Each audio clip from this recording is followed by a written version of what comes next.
Good morning my dear students. मैं आपका गणित अध्यापक शुभम तिवारी माया ज्ञानोदय संस्कार अकादमी बिरदा ललितपुर से बहुत बहुत स्वागत करता हूं आज की इस कक्षा में। विद्यार्थियों, आज 26 अक्टूबर 2020 दिन सोमवार विषय गणित की इस कक्षा में आज मैं आप सभी के लिए अभ्यास चैप्टर 6 रेखीय समीकरण में और 6D अभ्यास प्रारंभ करने के लिए जा रहा हूं। तो आइए विद्यार्थियों, यहाँ पर हम इस एक्सरसाइज के माध्यम से इन सवालों को सॉल्व करेंगे और इनको सॉल्व करते हुए समझेंगे कैसे इन्हें सॉल्व करें। आइए समझते हैं इस सवाल को। विद्यार्थियों, पहला सवाल है, इसमें माँ की आयु उसके पुत्र की आयु की 5 गुनी है। 8 वर्ष पश्चात माँ और पुत्र की आयु में 3 गुनी हो जाएगी। मतलब 8 वर्ष बाद माँ की आयु पुत्र की आयु से 3 गुनी हो जाएगी। तो दोनों की वर्तमान आयु क्या होगी? विद्यार्थियों, ऐसे प्रश्नों को हल करते समय हमें इनकी जो लैंग्वेज है, जो क्वेश्चन है, उस पर विशेष रूप से ध्यान देना चाहिए और उसको पढ़ने के बाद समझना बहुत ज़रूरी है। सबसे पहला जो स्टेटमेंट है इसमें कि माँ की आयु उसके पुत्र की आयु की 5 गुनी है। मीन्स माँ की आयु पुत्र की आयु की मीन्स 5 गुना अधिक है। 5 गुना। देखिए, इस प्रकार के सवाल को हल करते समय इस प्रकार का स्टेटमेंट मिलेंगे आपको। 5 गुना अधिक, 5 गुना कम, 2 गुना अधिक, 2 गुना कम, 5 गुने से 5 वर्ष अधिक, 5 गुने से 5 वर्ष कम, या कुछ भी स्टेटमेंट इसमें होगा। तो ये जो रिलेशन वाले सवाल हैं, इन रिलेशन वाले संबंधी सवालों को हल करते समय हमें इनके स्टेटमेंट पर विशेष ध्यान देना पड़ता है और इसी स्टेटमेंट के अनुसार यदि हम क्वेश्चन को सॉल्व करते हैं तो हमारा क्वेश्चन 100% क्लियर होता है और सही होता है। तो वर्तमान आयु पूछी है दोनों की। विद्यार्थियों, यहाँ इसमें दोनों की जो एज पूछी गई है, प्रेजेंट एज, उसको हमें दिया नहीं गया है, तो उसकी हम कल्पना करेंगे, इमेजिन करेंगे, मान लेंगे। तो माना कि किसी एक की आयु मान लीजिए। माना कि पुत्र की आयु बराबर पुत्र की वर्तमान आयु, ये वर्तमान आयु है x वर्ष। अब ये तो पुत्र की आयु x वर्ष है, अर्थात अभी हमें एक चीज अज्ञात थी, चूंकि दोनों थी बट एक का पता हो गया, एक मान लिया हमने। अब दोनों की वर्तमान आयु में जो संबंध है वो 5 गुने का है। ध्यान देना, उसने कहा ना माँ की आयु पुत्र की आयु की 5 गुनी है, तो वर्तमान आयु का संबंध है ये आपका। तो यहाँ पर माता की वर्तमान आयु हो जाएगी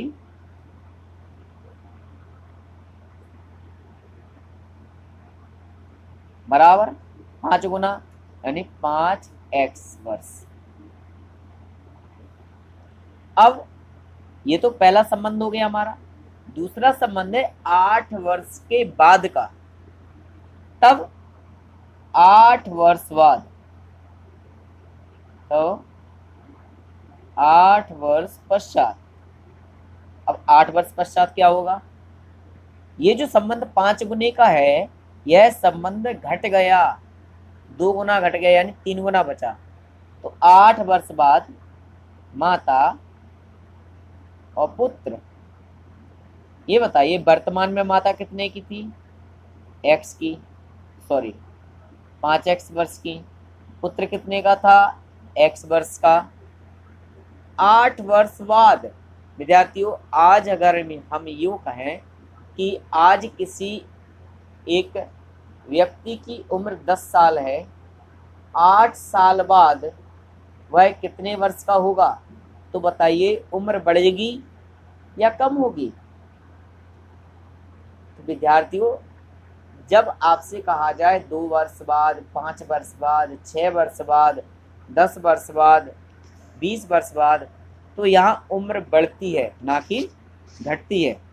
तो यहाँ उम्र बढ़ेगी। 8 वर्ष बाद माता की जो उम्र होगी वो 5x + 8 वर्ष हो जाएगी और पुत्र की जो उम्र होगी वो आप x + 8 वर्ष हो जाएगी। अब 8 साल बाद की जो आयु है वो ये हो गई। अब आयु में जो संबंध है वो 3 गुने का है, यानी 1:3 का है। माता की और पुत्र की आयु में 3 गुने का संबंध है, तो माँ पुत्र से 3 गुना वर्ष बड़ी है। कितने गुना? 3 गुना। तो अगर इन्हें दोनों को बराबर करना है तो यहाँ पर हम इसमें 3 का भाग दे देंगे तो इसके बराबर हो जाएगा, या पुत्र की आयु में 3 का गुणा कर दिया जाए तो ये दोनों बराबर हो जाएंगे। तो यहाँ पर बराबर करने के लिए हम पुत्र की आयु को 3 गुना कर देंगे। तो पुत्र की आयु 3 गुना करने पर माता की आयु भी 3 गुना है, दोनों अब बराबर हो गए। अब इसको इक्वेशन में बदल देंगे हम। 5x + 8 बराबर, अंदर गुणा करेंगे 3x धन 8 × 24, हल करेंगे, x वाले पद को इस तरफ लाएंगे और अचर पद 8 को इस तरफ ले जाएंगे। 3x इस तरफ आया, 5x प्लस का 3 ऋण का 3 हो गया बराबर, 24 प्लस का है, प्लस के 8 इस तरफ गए, माइनस का हो गया। 5 में से 3 को घटाया 2x हो गया बराबर, 24 में से 8 घटाएंगे आप तो कितना शेष बचेगा? 16। क्लियर? x बराबर 16/2, 2 × 16, x बराबर 8। अर्थात जो पुत्र की वर्तमान आयु है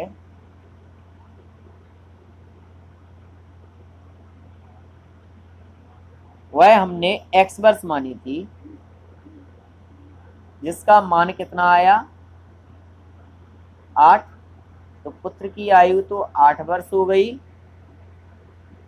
अब माता की क्या हो जाएगी? तब माता की वर्तमान आयु बराबर 5x वर्ष, अर्थात 5 × 8 बराबर 40 वर्ष।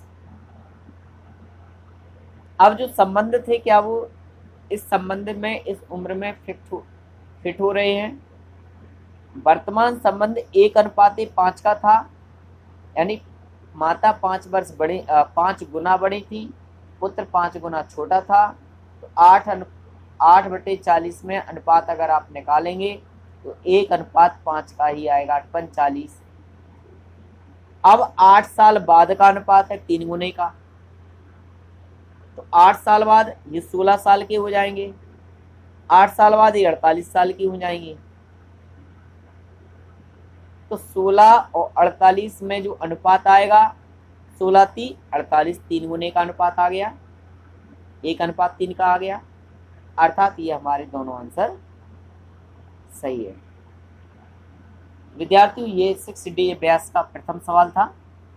शेष क्वेश्चन आपको इसी सवाल की भांति करना है, करने का प्रयास करिए। कल पुनः मिलेंगे, तब तक के लिए नमस्कार, धन्यवाद। तो जो विद्यार्थी होमवर्क करेंगे वह इस वीडियो के माध्यम से अपने क्वेश्चंस को देख के अपने फेयर कॉपी में नोट कर सकते हैं। थैंक यू सो मच, बहुत बहुत धन्यवाद जुड़ने के लिए।